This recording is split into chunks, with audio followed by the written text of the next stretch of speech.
hypothetical. Hey, Coach Reddick, like, where do you see me in our scheme of things for next year? You see it all through the summer. Guys are posting videos and clips of them working out and, doing, 5 or 6, combo moves and pull-ups and things of that nature. And you get into the season and you realize this is not going to be the style of play that coaching staff had envisioned. They're skills trainers, but they don't understand how this is going to apply. So you're teaching things that are not even going to transfer over. That's horrible. That's lazy coaching. That's whack. Okay? You probably need to leave that club. You need to leave that program. Hey, what's up, everyone? Welcome back to the Big Game Podcast. In today's reaction, we're going to be listening to a conversation between Steve Nash and LeBron James around off-season work for players. This has great implications for high school, college, and younger. So if you're a coach, a parent, or a player who's looking to really handle their off-season training well, this is definitely a conversation you're going to want to listen to. Let's get into it. All right, everyone, just to cue up this conversation, Steve and LeBron are just talking about different types of patterns, how the game has been played historically and how it's being played today. And then Steve is going to go right into what players should be doing in the offseason, what type of training. And that's where I want to focus this conversation. So we're going to play it through a little bit and we're going to hear what they have to say.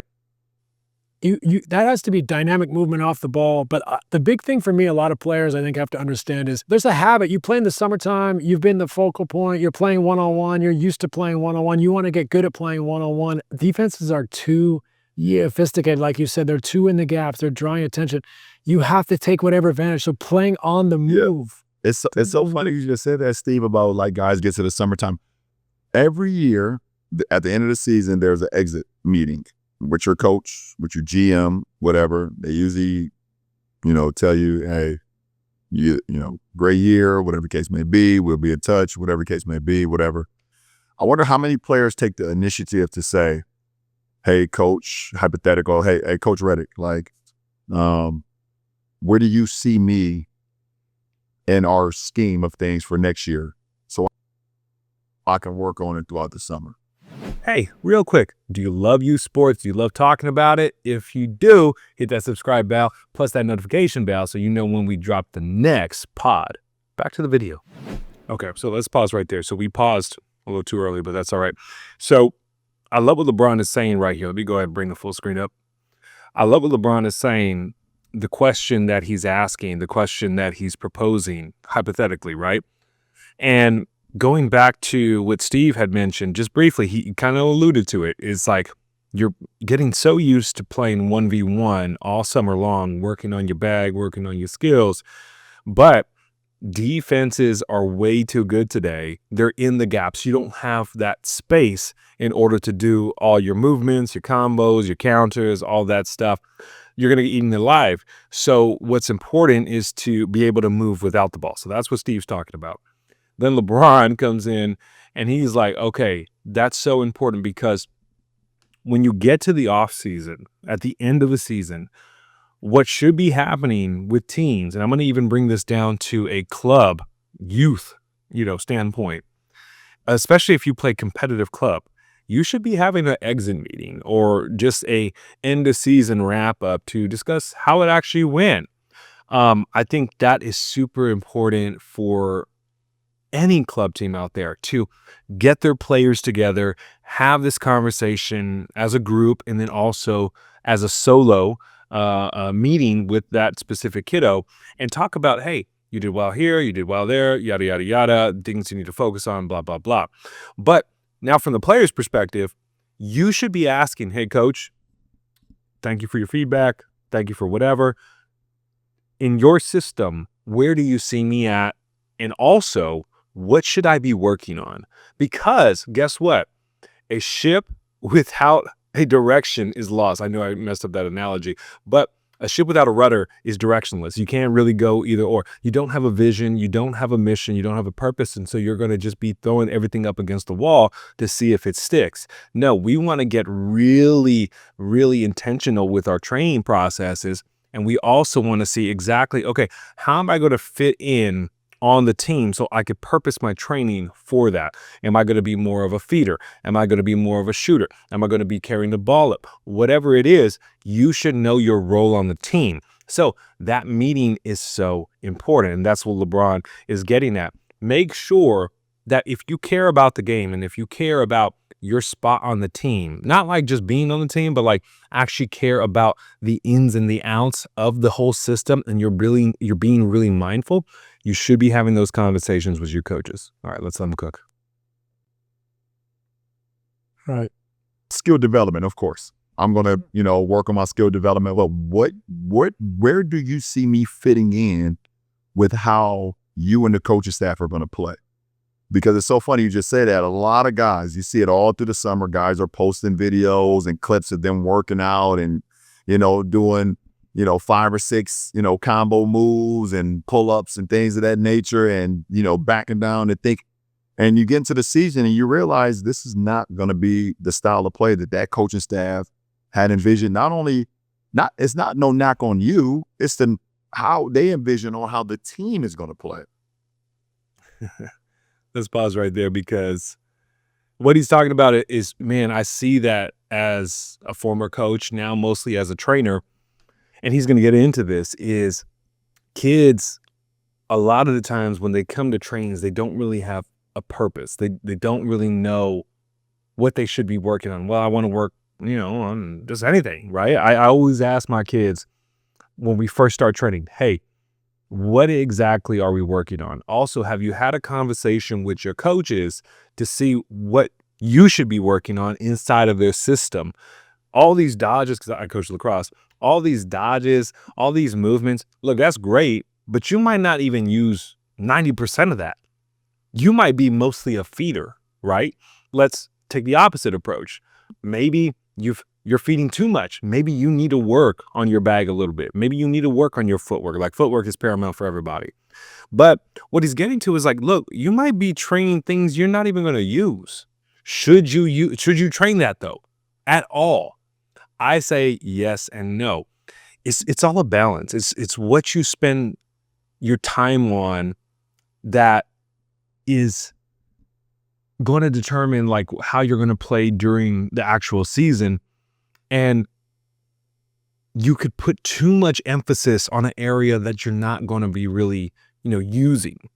And so you got to be mindful of that as a player, as a coach, as a parent. You should come in with a game plan. Now, look, if you're like brand new, fundamental stuff, okay, we're going to give you the whole thing. But if you are at a skill position and you have a specific role on the team, you should know that role and you should train accordingly to that role. I'm not saying don't increase your bag, don't increase your awareness, don't increase your capabilities. Definitely. I'm a big proponent of that. I think you should have the capabilities so that if the situation calls for it, you could pull the right tool out of the bag. But you could definitely spend too much time using stuff and training for stuff that you're not even going to use. Okay. Now, I'm going to be honest, as a coach, as a trainer, sometimes we could follow the shiny new training thing that we see on Instagram or something like, oh man, that looks good. I know I've fallen into it a couple times where I'm like, oh, you know what? That actually looks good. Let me try that with my athletes. I'm pulling things from different people and stuff like that, from different sports. I'm like, you know what? Let's try that. See if it falls inside the schedule of what we're trying to work on, and then going from there. But I also got to pause and be like, you know what? If this is your role, if like, say you're playing for behind the cage, and lacrosse, you could play from behind the cage, you definitely want to be a great feeder, right? You definitely want to have a good crease roll under and over, right? You definitely want to have a good rocker, have a couple of movements if they follow you behind the cage, right? But a lot of the times, especially like say if you're a lefty and you're the only lefty on the team, your main job is to feed the righties. A lot of the times, unless you are that person. But again, you should be talking to your coaches. You should know exactly what you need to work on. And if your coaches don't have that information, or they can't provide you that, or they don't want to, you got to bounce. You got to leave. That's not a good club. That's not a good coach. They're not doing the work to help you be the best player that you should be. You should always have an assessment after your games and then after the season. Okay. You have your goals at the beginning, preseason goals. Here's what we're working on, yada, yada, yada. During the season, hey, this is where we missed the mark. Goals change maybe a little bit. Hey, what can I work on during the season? okay, to sharpen my craft. And then end season, okay, we got all this information, all this data. How do we actually do? What are some things I can work on in the off season so that when I come back, I am sharp, I am ready to go. That's what we need to get to. So now I feel like a lot of guys waste a lot of time in the off season by not getting an understanding from their coach, from their coaching staff on how are we going to play in the fall. So not only during my I do skill development twice a week, and then I do, okay, what are we going to run in the summer? So now I can break that down to, okay, we're going to run a lot of drags. Okay, 77, I'll be the second roller, or, a lot of follows. I could get to that pitch it to my summer, my summer developer, and hip tap and roll and play the 4-on-3 game. Like, It's a great. I mean, I don't think many trainers are going to tell their guys to work on hip tap and roll and get behind the defense anyways, because that takes them out of working too. So, but you just triggered me right there. Like, No, I've done skill training my whole career, of course, obviously, but I've also done things that I felt like were what we were going to run. Yeah, I mean, he's just echoing everything I just said, obviously. The thing he also mentioned, quotations, trainers, right? I think he'd be watching a couple of different people that are like, they're skills trainers, but they don't understand how this is going to apply. So you're teaching things that are not even going to transfer over. I totally get that. Again, guilty as charged. Fallen into that trap. Learn, though, through years of training, years of studying, always being a learner, right? You have to be that as a coach. It's okay it's not okay. But if you fall into that trap, right, and you're just trying to teach things that look good for the gram, for, lack of a better, example, you're not really doing your players a good service, right? Again, younger coaching days, younger training days, for sure. Learned over time, ask the questions. Hey, am I actually trying to train my athlete for what they are going to encounter, or am I trying to increase their athletic prowess, right? You can have different goals, 100%. You can work on multiple things. But I think what's important is that you take a realistic view of that specific player's role on a team and craft a game plan around that so that they can have great success when it comes to season. But it's multiple parties involved. It's the trainer, it's the player, it's the coaches, right? So trainers should be asking, and Steve is going to talk about this. Hey, did you talk to your coaches? Let me talk to your coach. Let me see what you guys are working on, right? Sometimes that's a little easier to do than other times. Sometimes you might not have, a conversation, lane with that coach to get that information. So you got to rely upon the kid. We have to empower these younger kids too that don't know about this. They need that education. They need to be taught, discipled, I should say, on, hey, you need to go talk to your coaches. You need to get some information. You need to get some data. I've heard it a whole bunch of times. Well, coach, my coach just doesn't, he just said, hey, you got to work on your lax IQ. That's horrible. That's lazy coaching. That's whack. Okay. You probably need to leave that club. You need to leave that program, because if that coach is not willing to give you a full analysis of your game and sit down with you, watch some film, do all the little things that are so necessary, that are so common sense, then what are we doing here? And I'm not talking about rec. I'm talking about club. Okay? I'm talking about club where we're paying thousands of dollars, going all over the country, and you're not willing to sit down with me and have a conversation? Nah, my boy. We got to bounce. We got to go. But if you don't know that should be a standard practice, especially if you're paying thousands of dollars, then you will just never know. You'll stay inside that system. But hey, this is the matrix, red pill, blue pill. Which one you want? You want to come out of it, or you want to stay in it? Okay, well, you got the information now. Let's get back to it. How are we going to play, and you develop that, because you're wasting too much time if you're just doing all skill development, that you're not going to be able to use that skill. Coaches may not even, they're like, we're not using it in that fashion. We ain't using none of it. Everything that you did all summer, we're not using. I mean, there might be a little part, but again, you didn't do the homework. So if you're not privy to this as a player, let me educate you. Let me help you out. You definitely want to make sure that you are having these conversations regularly with your coach. You also have to do your part and take survey of your game. Don't just go from one tournament to another tournament, from another game to another game without taking stock and asking yourself, what did I do well? What do I need to work on? Did I talk to coach about what they need me to do in their system? How do I improve? How do I get more gameplay? How do I get more game time? Whatever it is, you got to do your job. You got to be aware. I mean, we're not talking about rec here. We're talking about competitive club a lot of the times, right? AAU, just club lax, volleyball, whatever it is. You should be really engaged in your growth and your journey, right? I mean, like, because then what are we doing this for? Just for funsies? Right? Just for, recreation. I mean, some of us, hey, if you got the cash to burn, go for it. Just go have fun. Go to every showcase. They don't really mean nothing because like some of these showcases are trash. Go to this, go to that, and spend that money. Have a good time. There's nothing wrong with that. Okay. I don't want my tone to come off as that's something wrong. No, a lot of kids don't continue to play and they have the greatest time playing club. They play with other people. They get to know people. That's great. But if that's not you, and you're trying to improve and you're trying to learn, you need to do the work. Okay? All right, let's get back into it. How can you take that? I think that's the next step for a lot of players as well, too. That's trying to, get better the next year, too. I think that's a really smart comment for a lot of players out there in the league, in college, and high school. Player development has to be in concert with the style of play your team has and your role on that team.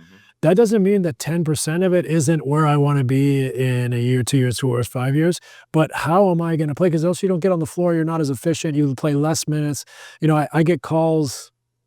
Let's pause right there because that's a really good point that Steve brought up. And for those of you who don't know Steve Nash, I mean, multiple-time MVP, played for Dallas, played for Phoenix, played for the Lakers for a little bit, coached also in Brooklyn. But, what he said is, this where I want to focus on is like, let's look at what you need to work on, as your role in the team, but then also say that little 10% to where you want to be in those couple of seasons. Because when you get in the game and you're trying to work on that 10% in the game, nope, that you're not there yet. That's not your role. Aspire to it, show us in practice, show us in training, show us in the off season. But then when we're in the actual game, you need to work the things inside your designated role. Okay.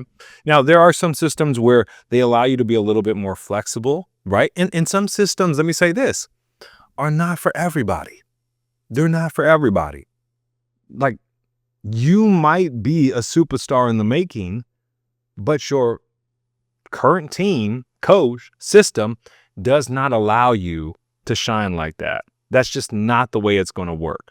So you might have to find another team. Now, there's a balance in that. You could bounce too soon before you reach your full potential, before you learn everything you need to learn, right?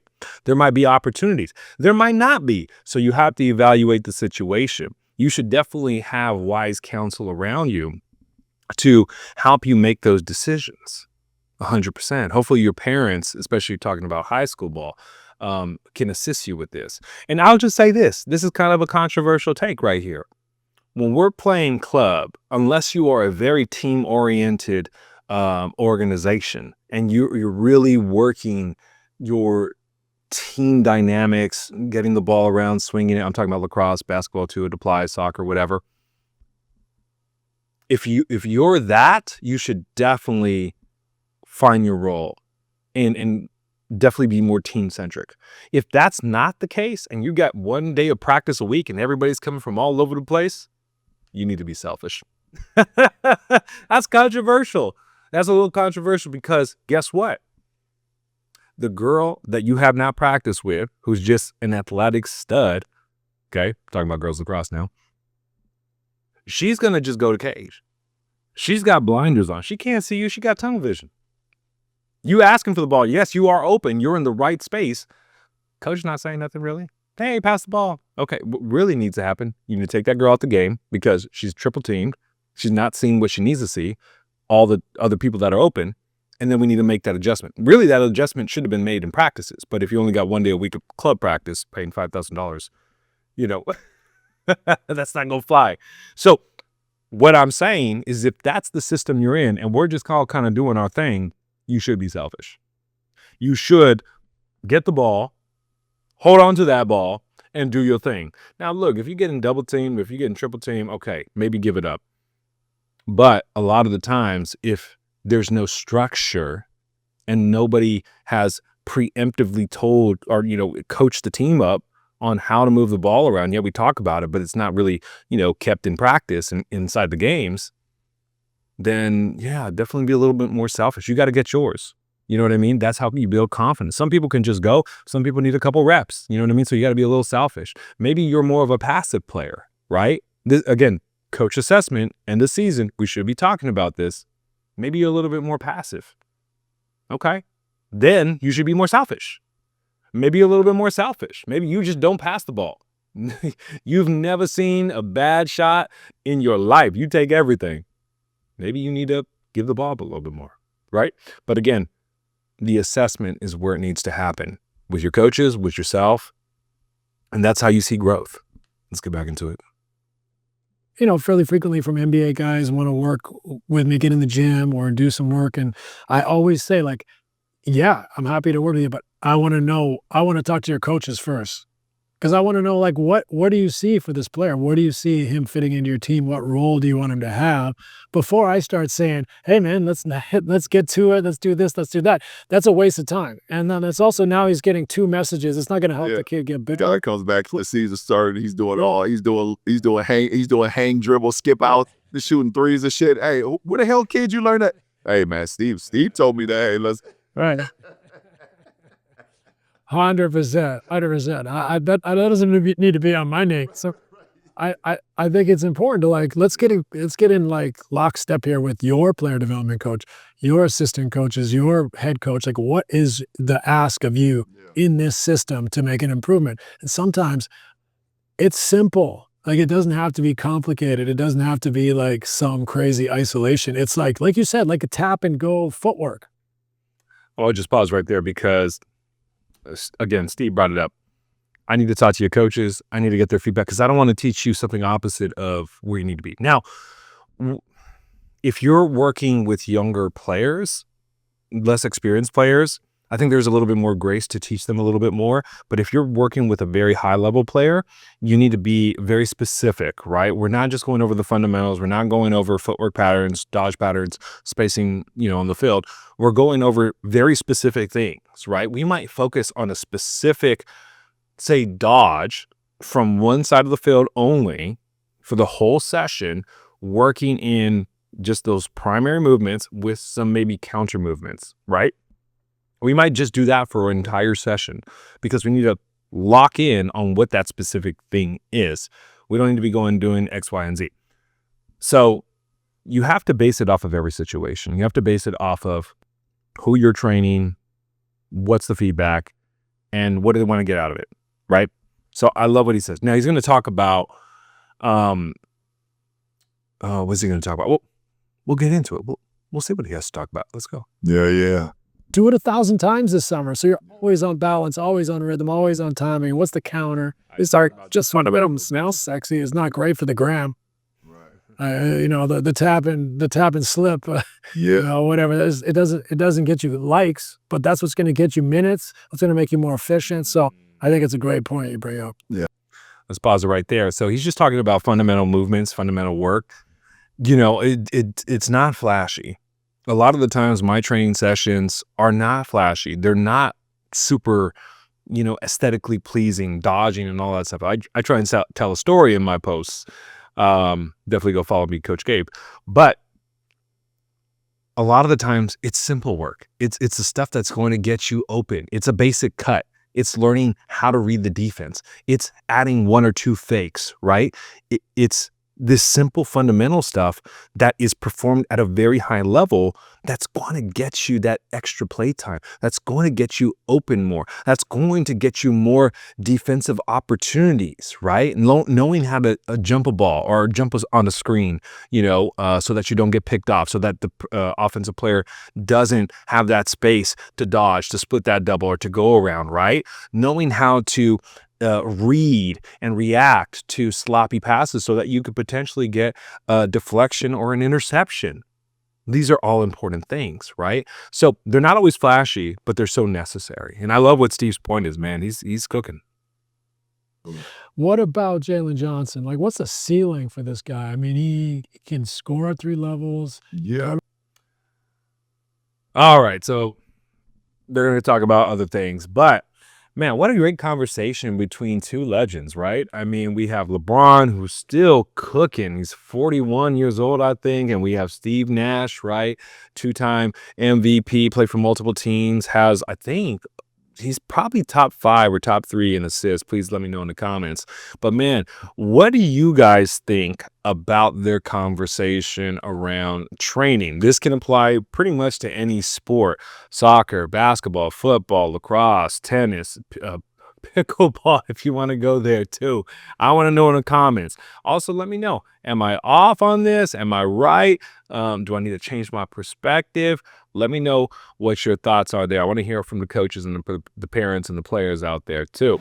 Hey, what's up, everyone? Thanks so much for watching. I hope you enjoyed it and you got value from it. And if you did, hit that subscribe button and that notification bell so you know when we drop the next pod. All right, we'll catch you soon.